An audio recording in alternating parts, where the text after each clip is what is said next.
जी, तो जनाब आज जो है वो चैप्टर नंबर 3 का मोस्टली आखिरी लेक्चर ही है।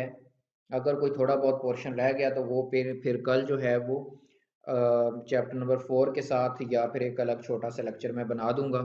तो सबसे पहले मैं बात कर लेता हूँ, कुछ एग्जांपल्स दी हुई हैं ऑर्गेनाइजेशन के स्ट्रक्चर्स की। देखें, सबसे पहली बात है कि आपका पेपर होना है एमसीक्यूज बेस। ठीक है जी। तो आपको यानी कि कोई लिखना तो है नहीं कि आप इतनी मेहनत इन पे करें ताकि आपको उन हेडिंग्स का और ब्ला ब्ला सारी चीज़ों का पता हो। तो आप अगर चाहें, बेसिक तो आपने तवज्जो देनी है जो कुछ आपने ऊपर मटेरियल पढ़ा है, तो उनको समझने के बाद ये एग्जांपल जस्ट आपको बताई गई है कि लिखना किस तरीके से है। तो आप इनको एक बार जस्ट रीड आउट कर लें ताकि आपको फ्यूचर के लिए फ़ायदा हो जाए। बाकी एमसीक्यूज़ में उसने इतनी लंबी चौड़ी कहानी नहीं छेड़नी, क्योंकि उसके पास ना इतना टाइम होता है पेपर में देने के लिए और ना ही इतनी जगह होती है। तो इसको आप अच्छे तरीके से एग्जाम्पल्स को पढ़ लीजिए जो उसने दिए हुए हैं। तो अगर कोई मसला हो तो आप कमेंट्स में पूछ सकते हैं। ठीक है जी। इसके बाद जो टॉपिक है जी वर्चुअल ऑर्गेनाइजेशन, इसकी तरफ हम बढ़ते हैं। तो ये भी एमसीक्यूज के लिए या इसकी डेफिनेशन वगैरह इंपॉर्टेंट होगी। बाकी देख लेते हैं इसमें क्या आता है। The virtual company or virtual organization does not have an identifiable physical existence. Physical existence का मतलब है कि जिस तरीके से कोई ऑफिस होता है, आप लोग स्कूल कॉलेज जाते हैं तो कोई बिल्डिंग होती है, कोई आपके बैठने के लिए जाहिर सी बात है फर्नीचर पड़ा होता है। तो ऐसा वो कहता है कि कोई चीज़ नहीं होती, in the sense that it does not have a head office or operational premises। premises होते हैं चार दीवारी। आप अपने समझने के लिए आसान लेवल पे जो है वो कर सकते हैं कि जिस तरह का आप स्कूल जाते हैं तो आपको बेहतर आइडिया समझ आ गया होगा। ऑफिस होता है, क्लासरूम्स होते हैं। It might not have an employees और एसिड्स। ठीक है जी। हत्ता कि वो कहता है जी कि इसके अंदर जो है ना वो एम्प्लॉयज नहीं होते। एम्प्लॉयज से मुराद, जिस तरह आप स्कूल कॉलेज जाते हैं तो आप देखते हैं कि आपको पढ़ाने वाले वहां पे उस्ताद होते हैं, कुछ और मैनेजमेंट टीम वगैरह होती है। तो वो कहता है वर्चुअल ऑर्गेनाइजेशन के अंदर ऐसा कुछ नहीं होता, ना ही कोई एसेट्स होते हैं। एसेट्स मिसाल के तौर पे अगर एक टेबल पड़ा हुआ है या आपके बैठने के लिए कुर्सी पड़ी हुई है, वो भी एक एसेट है। गाड़ी है या कुछ भी है, एसी लगे हुए हैं, वो भी एसेट्स हैं। A virtual organization is operated by means of IT systems and communication networks, normally telephone and email। ठीक है जी। ये इस तरीके से सारा सिलसिला कार चल रहा होता है। मिसाल के तौर पे आप लोग अपने घर में बैठ के माजरत कोई ऑनलाइन काम स्टार्ट करते हैं। ठीक है जी। तो उसके लिए ना आपको चार दीवारी की ज़रूरत है और ना ही कोई ख़ास आपको जो जो इंफ्रास्ट्रक्चर चाहिए होता है उसकी ज़रूरत होती है। आपके पास लैपटॉप या मोबाइल फ़ोन है, उस पर आप सारा कुछ कर रहे हैं, ईमेल कर रहे हैं, कॉल्स कर रहे हैं, जो भी। Specialized business partners for outsourcing की ऑपरेशंस। आउटसोर्सिंग का मैंने बताया था कि आप मार्केट में किसी को पैसे दे के वो काम करवा लेते हैं। स्पेशलाइज्ड बिजनेस पार्टनर्स हों का मतलब ये है कि आप लोग एक्सपर्ट्स हो मार्केट में, जो वो काम करना जानते हैं जो आप करवाना चाहते हैं। तो इस तरीके से वो भी बेशक वो पार्टनर्स बाय डेफिनेशन नहीं होते, लेकिन वो आपके कारोबार के लिए अहम किरदार तो अदा आखिर कर ही रहे हैं ना। अब मैं आपको मिसाल देता हूँ इसकी। इसकी आसान मिसाल इन दो लाइनों को समझने के लिए, आप लोग जो है वो क्या करते हैं, सोहन हलवे का कारोबार करते हैं। ठीक है जी। तो अब सोहन हलवे का कारोबार आप लोग करते हैं, तो आप किस चीज़ पे टोटली करें। आपने अपना कोई हेड ऑफिस नहीं बनाया, कहीं पे कोई ऑफिशियली वो नहीं, प्रेमिसेस नहीं है आपकी कोई, इस तरह का नहीं है कि आप लोग वहां पे आके ऑर्डर देते हैं, ऑनलाइन आपको ऑर्डर देते हैं। ठीक है। तो अब क्या है, ऑनलाइन आपने ऑर्डर पकड़ा, आपने सोन हलवा बनाने वाले जो हैं आपके सिटी में या आपके एरिया में, आपने उनको कहा जी कि हाँ जी मुझे इतने किलो सोन हलवा चाहिए, वो लेके आपने उनको टीसीएस करवा दिया। ठीक है जी। तो ये आसान तरीन मिसाल हो गई वर्चुअल ऑर्गेनाइजेशन की। आपने ये देखा होगा ऑनलाइन ये कपड़े हैं, इसका भी बड़ा काम चल रहा है। ठीक है जी। Many small businesses operate as virtual organizations. For example, a house builder might operate his business from his home. When asked to build a new house, he can hire all the labor, skilled and unskilled, that he needs to do the work, supervise it and check it. He can employ a firm of accountants to deal with the invoicing and payments. The builder does not need an office or full-time employees. His core competence is his personal skill and experience, which he should use to give his firm its competitive advantage over rival house builders। अब इसका मैं आपको मफहूम समझाता हूँ। वो कहता है जी कि एक बंदा है जिसका काम ये तामीरात के ठेके वगैरह लेना है। ठीक है जी, आपने देखा होगा कि ये शहरों में ये जो या देहातों में जहाँ पे भी यानी कि ये बिल्डिंग्स वगैरह बन रही होती हैं। ठीक है, वो कहता है वो एक बंदा है जिसका काम है कि वो घर वगैरह बनाता है। ठीक है, तो उसे यानी कि कांटेक्ट हुआ उसका, जिन्होंने भी घर बनवाना था, तो उसने क्या की, लेबर भी बाहर से मंगवा ली, यानी कि जो भी होते हैं ये मजदूर वगैरह या मिस्त्री मजदूर जो भी काम करने वाले वो भी हायर कर लिए, उनको भेज दिया। जो हिसाब किताब का खर्चा था उसके लिए अकाउंटेंट्स वगैरह से वो सारा बनवा लिया। तो अल्टीमेटली काम सारे वो बाहर की टीम हायर करके करवा रहा है, लेकिन काम आखिर कुछ ना कुछ प्रॉफिट उससे भी बच रहा है। वो ये कहता है कि जी ना उसको जो है ना वो उसके लिए किसी बिल्डिंग की ऑफिस की जरूरत है, ना कोई फुल टाइम एम्प्लॉयज की जरूरत पड़ी है। वो कॉन्ट्रैक्ट बेस्ड लेबर मंगवाता है। कॉन्ट्रैक्ट बेस्ड जो है वो यानी कि बिल्डिंग बनानी है जी किसकी, राइज कॉलेज की बिल्डिंग बनानी है, उसने लेबर भी मंगवा ली सिर्फ राइज कॉलेज की उस बिल्डिंग के कॉन्ट्रैक्ट के लिए। जो भी उनका हिसाब बनेगा उनको दे देगा, परमानेंटली कोई सैलरीज नहीं। ठीक है, और उसके बाद उसने अकाउंटेंट से वो सारा खर्चा जो बना उसकी इनवाइसिंग भी करवा ली, उसकी रसीदें भी बनवा ली, यानी कि ये खर्चा आया टोटल हिसाब किताब। तो उससे कोई ऐसा एम्प्लॉय नहीं रखने की जरूरत पड़ी कि जिसको वो परमानेंटली सैलरी भी दे रहा हो। उससे किसी हेड ऑफिस की उसे यानी कि किसी दफ्तर की जरूरत नहीं पड़ी। तो सारा काम क्या है, ऑनलाइन। ऑनलाइन काम को क्या कहते हैं असल अल्फाज में, virtual organization. In the same way, there is no reason why a larger business should not be operated as a virtual company. For example, a company that sells branded footwear could operate as a virtual company using its brand name as it is major core competence. It could outsource all its value chain and support activities. Manufacturer could be outsourced to producers in developing countries. Warehousing companies could be used to hold inventories.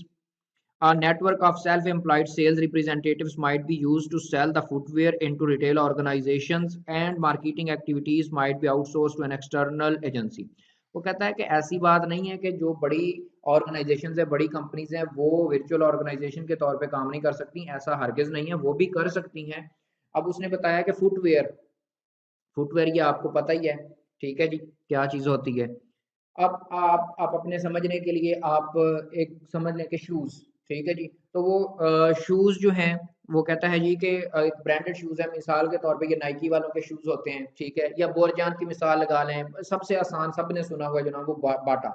तो बाटा वाले भी जो है वो क्या कर सकते हैं, वर्चुअल ऑर्गेनाइजेशन के थ्रू कर सकते हैं। किस तरीके से, वो जाहिर सी बात है कि जिनका नाम होता है, बिकना तो नाम पे होता है चीज को। तो वो कहता है जी कि it could outsource all it's value chain and support activities.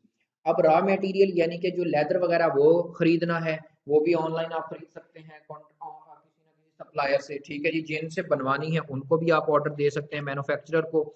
और फिर आप एक ऐसी टीम भी हायर कर सकते हैं जो आपकी मार्केटिंग करे, और ऐसी टीम बना सकते हैं जो कि आपने ऑर्डर पकड़ लिया, वो जाके जो है ना वो रिटेल ऑर्गेनाइजेशंस पे, मिसाल के तौर पे अब इनका जो है ना वो इन्होंने सामान सारा मंगवा लिया, बनवा लिया।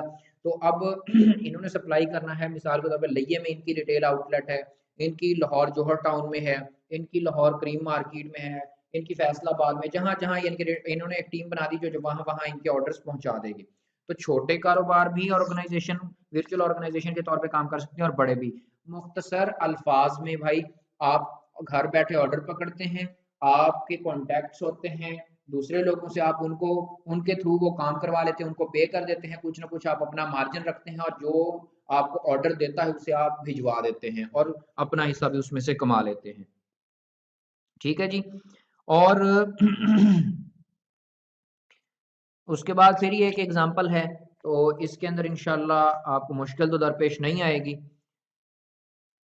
अगर कोई मुश्किल हो, ठीक है, तो आप मुझे व्हाट्सएप भी कर सकते हैं।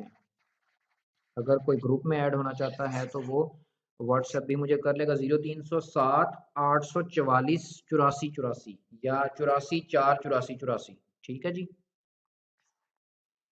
की elements of organisational structure. In this section, we shall be looking at the vital components or building blocks that you can pull and arrange in order to build an organization. हाँ जी, कि कौन सी ऐसी चीजें हैं जो ऑर्गेनाइजेशनल स्ट्रक्चर में अहम किरदार अदा करती हैं, या ऑर्गेनाइजेशन को स्ट्रक्चर करते हुए, जिम्मेदारियों को बांटते हुए किन किन चीजों का ख्याल रखना चाहिए। डिपार्टमेंटलाइजेशन, ठीक है जी, physics department, bio department, chemistry department, chain of command, ठीक है जी, के लीडर कौन है, स्पैन ऑफ कंट्रोल, ठीक है जी, कितना दुरानिया स्पैन दुरानिया होता है, ये फिर यहाँ पे कुछ और सिनेरियो भी होगा, कॉन्सेप्ट भी होगा, वो भी आप पढ़ लेंगे। Levels of management, higher management, फिर मीडियम और लोअर, इस तरीके से बड़ा भाई उससे छोटा फिर सबसे छोटा, सेंट्रलाइजेशन और डिसेंट्रलाइजेशन ऑफ डिसीजन मेकिंग, ठीक है जी। ये असल में क्या कॉन्सेप्ट होता है ये आप डेप्थ में आके आगे देख लेंगे, वर्क स्पेशलाइजेशन, एक्सपर्ट वगैरह। चेन ऑफ कमांड जो होता है वन ऑफ द मोस्ट, अच्छा chain of command, chain of command ये जिस तरीके से मैंने अभी आपको बताया कि बड़ा भाई फिर छोटा भाई फिर उससे छोटा भाई, यानी कि सबसे छोटा भाई, ठीक है जी। लॉन्ग चेन ऑफ कमांड, ये पहले एग्जांपल देख लेते हैं फिर ऊपर पढ़ लेते हैं। सीईओ, ठीक है जी, सीईओ फिर वीपी फिर डायरेक्टर फिर मैंने सीनियर मैनेजर फिर मैनेजर, ठीक है। या ये हो सकता है कोई शॉर्ट चेन ऑफ कमांड के अंदर जो है वो सीईओ ऑर्डर किसको दे रहा है जी, मैनेजर को, और मैनेजर फिर एक्सपर्ट को बता रहा है, यानी कि होता यही है हायरार्की, यानी कि बड़े से छोटे की तरफ, ठीक है जी। One of the most basic element of organisational structure chain of command is exactly what it sounds like, an unbroken line of authority that extends from top of the organisation all the way down to the bottom. अच्छा जी, अब आसान अल्फाज में ये है कि भाई जो आपने कंट्रोल होता है वो बड़े से नीचे की छोटे की तरफ होता है, all the way down to the bottom, top से बॉटम की तरफ। ये क्या है, ये टॉप है, और ये क्या है, ये बॉटम है। Chain of command clarifies who reports to whom within the organization. असल काम की बात शुक्र है कोई इसमें भी है कि कौन किसको रिपोर्ट करेगा। मिसाल के तौर पे मैनेजर सीनियर मैनेजर को, सीनियर मैनेजर फिर डायरेक्टर को, ठीक है जी, उसके बाद वो वीसी को और वो सीईओ को। उसके बाद है जी स्पैन ऑफ कंट्रोल। तो स्पैन ऑफ कंट्रोल के अंदर वो कहता है span of control refers to the number of subordinates और सुपीरियर कैन इफेक्टिवली मैनेज, ठीक है जी। तो मैंने नॉर्मल जो है वो स्पैन का मतलब होता है दौरानिया, लेकिन यहाँ पे वो क्या कह रहा है कि जी स्पैन ऑफ कंट्रोल का मतलब है कि एक बंदा अपने नीचे कितने लोगों को मैनेज कर सकता है, इनके कितने, मैनेज से मुराद ये है कितने लोगों को सही तरीके से उनसे काम ले सकता है, ठीक है जी। ए मैनेजर है जी हमारा आज का, ठीक है जी। तो वो जो है वो यानी कि अपने नीचे 50 लोगों को सही तरीके से चला सकता है, काम उनसे ले सकता है 10 लोगों से या 20 लोगों से, इसका ये मतलब है जी। The number of subordinates superior can effectively manage the high the ratio of subordinates to supervisors the wider. अच्छा, जितने ज्यादा लोग होंगे, मिसाल के तौर पे ये 5000 लोगों को कंट्रोल कर सकता है, तो उतना ज्यादा वो कहता है स्पैन ऑफ कंट्रोल होगा, यानी कि उतने ज्यादा लोगों पे उसका कंट्रोल होगा। आसान अल्फाज में स्पैन ऑफ कंट्रोल का मतलब है कि एक बंदा अपने नीचे कितने लोगों को मैनेज कर सकता है, कितने लोगों से काम निकलवा सकता है। Span of control depends on managers capabilities, उसकी सलाहियत पे, फिजिकल और mental limitations, nature of managers workload, ठीक है जी, तो वो काम किस नौइयत का है, nature of work undertaken, routine क्या है कि डेली बेसिस पे 50 पीस बनते हैं, तो ये है कि अगर आप 5000 पीस की वो उन पे सौंप देंगे तो वो तो नहीं होगा। जियोग्राफिकल डिस्पर्शन ऑफ सब ऑर्डिनेट्स, हाँ समटाइम्स ये भी होता है कि एक एरिया डिफरेंट है, वहां पे वो काम करना पॉसिबल नहीं है। Level of cohesiveness with in the team, team आपस में जुड़ी हुई कितनी है, यानी कि इत्तेफाक कितना है टीम के अंदर। उसके बाद है जी there can be a tall narrow or wide narrow. अच्छा, ये इंपॉर्टेंट है भाईजान, ये कैफ में भी बहुत इंपॉर्टेंट होता था, और ये याद रखिएगा कि यहाँ पे आप भी, मुझे नहीं कंफर्म कि इसमें से एमसीक्यूज आ रहा है या नहीं आ रहा, लेकिन फ्यूचर में जरूर आएगा अगर आज नहीं भी आ रहा तो। Tall narrow, in this type of structure each manager has a small number of subordinates reporting directly to him. Her manager, each manager has a small number of subordinates, यानी कि कम तादाद होती है रिपोर्टिंग डायरेक्टली, जो उस manager को ही बता रहे होते हैं। As a result in large organization there are many layers of management from top down to supervisor level. The span of control is narrow, इसको अंडरलाइन करें, बहुत इंपॉर्टेंट है, बहुत इंपॉर्टेंट है। is narrow and the shape of organization structure is tall because of many layers of management। तो आसान अल्फाज में ये तो है रट्टे वाली लाइन, इसको समझने के लिए कोई बहुत नैरो, तंग नजर आप कह लें, ठीक है जी, क्योंकि कम तादाद होती है टाल में, ठीक है। तो ये किस तरह का नैरो है, तंग नजर जिसे कहते हैं, टाल जी लंबा है ये। Because of many layers of management, ठीक है जी, कि क्योंकि मैनेजमेंट वही के सुपरवाइजर, फिर मैनेजर, सीनियर मैनेजर, तो वो 10 20 30 तरह के अथॉरिटीज बन गई यानी कि। तो अगर छोटे लेवल पे देखा जाए तो स्मॉल नंबर ऑफ सबऑर्डिनेट्स होते हैं, डायरेक्ट मैनेजर को बता रहे होंगे। लार्ज ऑर्गेनाइजेशन के अंदर मैनेजमेंट की लेयर ज़्यादा होती हैं, लार्ज ऑर्गेनाइजेशंस, ये वाली बात आप समझ लें। ठीक है जी, नेस्ले के अंदर, यूनिलीवर के अंदर। वाइड फ्लैट जो है, in this type of structure each manager has a large number of subordinates reporting directly to him. अच्छा जी, वो कहता है जी कि हर मैनेजर जो है ना जनाब, उसके नीचे काफ़ी ज़्यादा तादाद, यानी कि मिसाल के तौर पे आप लोग समझने के लिए लगा रहे हैं, अगर यहाँ पे 100 लोग थे तो यहाँ पे 1000 लोग उसके नीचे काम कर रहे होंगे, लेकिन जवाब वो भी या रिपोर्ट कर रहे होंगे किसको? डायरेक्ट मैनेजर को ही रिपोर्ट कर रहे होंगे। ठीक है जी। अगर टाल नैरो था तो वहां पे मैनेजर के नीचे कम लोग थे, लेकिन रिपोर्ट वो भी मैनेजर को ही करते थे। वाइड फ्लैट है तो यहाँ पे क्या है कि ज्यादा तादाद है, ठीक है, लेकिन रिपोर्ट वो भी मैनेजर को ही कर रहे हैं। As a result, even in a large organization there are only a few layers of management from top down to supervisor level. अब दो डिफरेंस हो गए, पहचानने के लिए या फर्क करने के लिए। टाल नैरो के अंदर मैनेजर के नीचे कम अवाम होती है, ठीक है जी, जिनसे काम लेना होता है। और दूसरी बात है कि लेयर्स ऑफ मैनेजमेंट ज्यादा होती हैं, और यहाँ पे जो है ना वो फ्यू लेयर्स होती हैं, मतलब लेयर्स ऑफ मैनेजमेंट कम होती हैं यहाँ पे। तो ये दो मेन डिफरेंस हैं, टाल नैरो के अंदर अवाम कम, लेयर्स ज्यादा। वाइड फ्लैट के अंदर क्या होता है जनाब? अवाम ज्यादा, लेयर्स ऑफ मैनेजमेंट फ्यू। ठीक है जी। और उसके बाद इसकी शेप के बारे में बताता है, फ्लैट होता है because of small number of management levels. तो ये एक किस्म का आप इसके की पॉइंट्स भी ध्यान में रख सकते हैं, और ये एमसीक्यूज के लिए बहुत सुपर इंपॉर्टेंट है ये। उसके बाद है जी सेंट्रलाइजेशन एंड डिसेंट्रलाइजेशन। तो आज इंशाल्लाह इस चैप्टर को कंप्लीट कर ही देते हैं। Centralization and decentralization, who makes the decisions in an organization. वो कहता है जी कि ऑर्गेनाइजेशन के अंदर फैसला साजी का काम कौन करता है, फैसले कौन करता है। If decision making power is concentrated at a single point, the organizational structure is centralized. If decision making power is spread out, the structure is decentralized.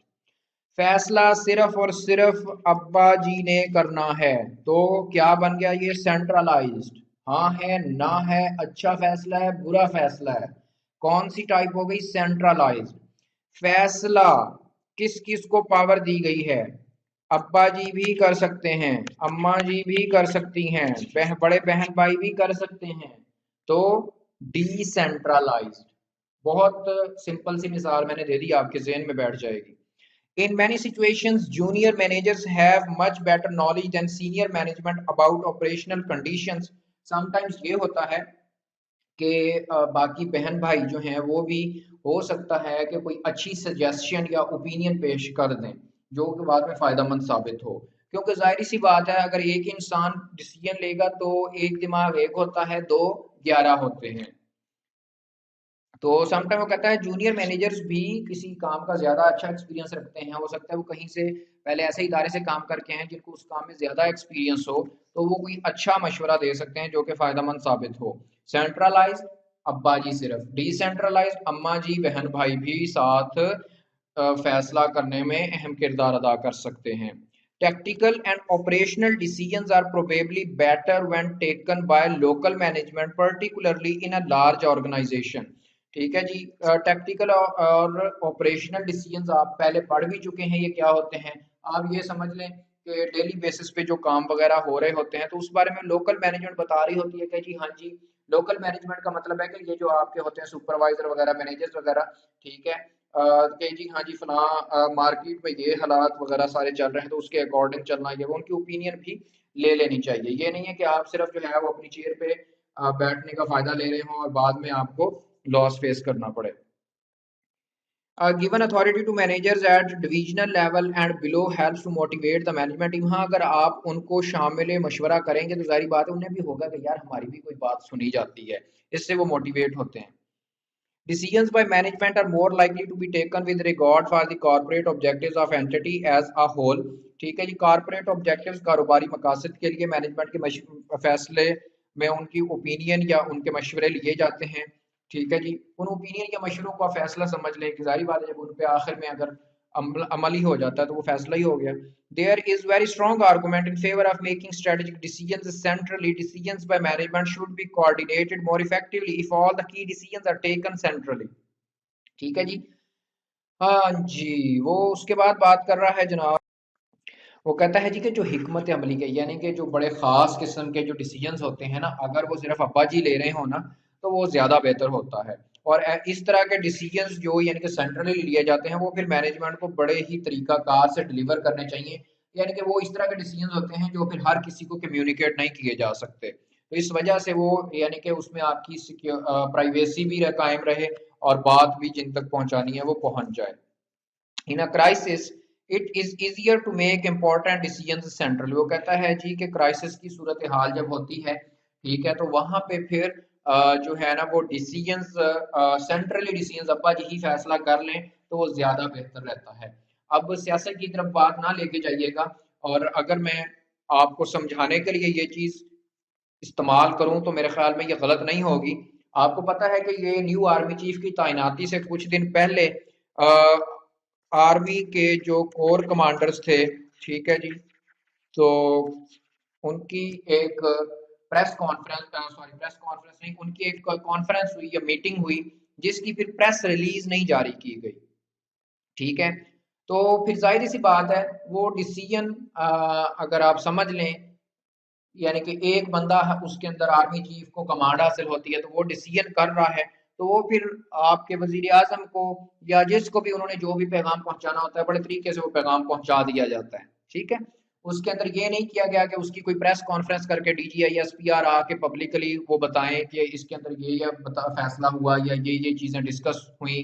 तो एक बहरान की सूरत हाल थी, तो उन्होंने अपनी जो भी मीटिंग हुई उसके अंदर जो कुछ भी फैसला उन्होंने किया वो जिनको उन्होंने कन्वे करना था वो कन्वे कर दिया गया। ठीक है, और वो पब्लिक उसकी ना ही कोई अनाउंसमेंट हुई और ना दूसरी चौथी बात। उसके बाद है जी by level of decision making. Centralised decisions are made by senior management, decentralised is delegated to lower levels. यानी कि आप एम्प्लॉयज को समझ लें, उनको भी इसमें शामिल किया जा। उसके बाद in centralised organisation senior management retain most of the authority to make important decisions. यानी कि अब्बा जी फैसला ही करते हैं 99%। ठीक है, in a decentralised authority to take major decisions is delegated to the management of units at lower levels in the organisation structure strategic business units managers. छोटे level पे फिर वो कहता है कि यानी कि इसके अंदर जो है ना वो डिसीजन की अथॉरिटी लोअर लेवल पे भी दे दी जाती है। The choice between a centralized and decentralized organization depends to some extent on the preference of senior management। Senior management क्या सोच रही है कि ये अब्बा जी फैसला करें या जो नीचे छोटे बहन भाई और वालिदा को भी इसमें शामिल वो करना है, शामिल मशवरा करना है। Size and complexity of entity also influence the extent to which decision making, planning and control are centralized or decentralized। वो कहता है कंपनी बड़ी बड़ी लेवल पे है, ठीक है जी, साइज एंड कम्प्लेक्सिटी का मतलब है नेस्ले यूनिलीवर वगैरह वगैरह जो उनमें मशहूर हो रहे हैं, या छोटे लेवल की होगी कंपनी तो वहां पर हो सकता है डेलीगेट कर दिया जाए। It is difficult to control a large and complex entity from head office without delegating substantial amounts of authority to divisional manager. जाहिर सी बात है जी, अगर एक बड़ी ऑर्गेनाइजेशन है तो वहां पे फिर सिर्फ हेड ऑफिस में बैठे हुए लोग तो नहीं कंट्रोल कर सकते। हाँ, आपने अपने जो जो आपके ऑपरेशनल यूनिट्स लगे हुए हैं, लिया में है, बक्कर में है, डीजी खान में है, जहां जहां भी लगे हुए हैं उन लोगों की राय भी आपको लेनी पड़ेगी, तब जाके जो है वो आप लोग जो है ना वो अपने कारोबार को अच्छे तरीके से चला सकेंगे। जी तो जनाब इसके अंदर वो एडवांटेजेस बता रहा है सेंट्रलाइजेशन के, अगर अब्बा जी फैसला करेंगे तो क्या फ़ायदा होगा जी। कारपोरेट ऑब्जेक्टिव्स के मुतालिक जो है ना वो कहता है कि डिसीजन एज ए होल लिया जाता है मुकम्मल तौर पे।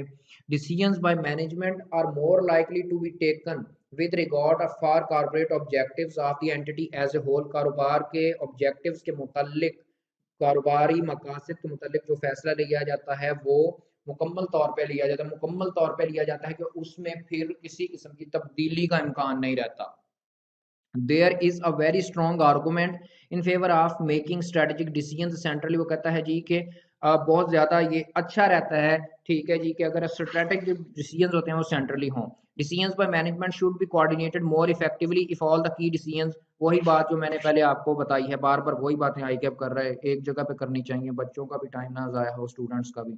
इन a crisis it is easier to make decision centrally. सुभान अल्लाह।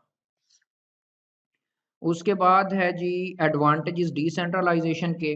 तो इसके अंदर जनाब वही बात कर रहा है जी कि उनके पास बेहतर नॉलेज होता है और उन्हें जो है वो जनाब इससे मोटिवेशन मिलती है और अहम किरदार वो अदा कर सकते हैं, ठीक है जी, कि वो मोटिवेट होते हैं जी। उसके बाद और जनाब जो है large complex organization decisions to probably too many for senior management head office, वही ऊपर वाली बातें हैं जनाब। और उसके बाद वही डिफरेंस है टाल और फ्लैट का, ठीक है जी। तो यहाँ से एमसीक्यूज हो सकता है बना ले, या ऊपर से वो जो उन्होंने डाटा दिया हुआ है वहां से एमसीक्यूज बना ले। In reality most organisations fall somewhere in the middle of these two classifications, ठीक है जी, यानी कि फिफ्थ दोनों को दरमियान में। An organizational structure also depends on entity's goal and objective size और कम्प्लेक्सिटी वगैरह पे, ये सारी चीजें वो कह रहा है जी कि फॉल कर रही होती हैं। थैंक यू वेरी मच, अल्लाह हाफिज़, अस्सलाम वालेकुम।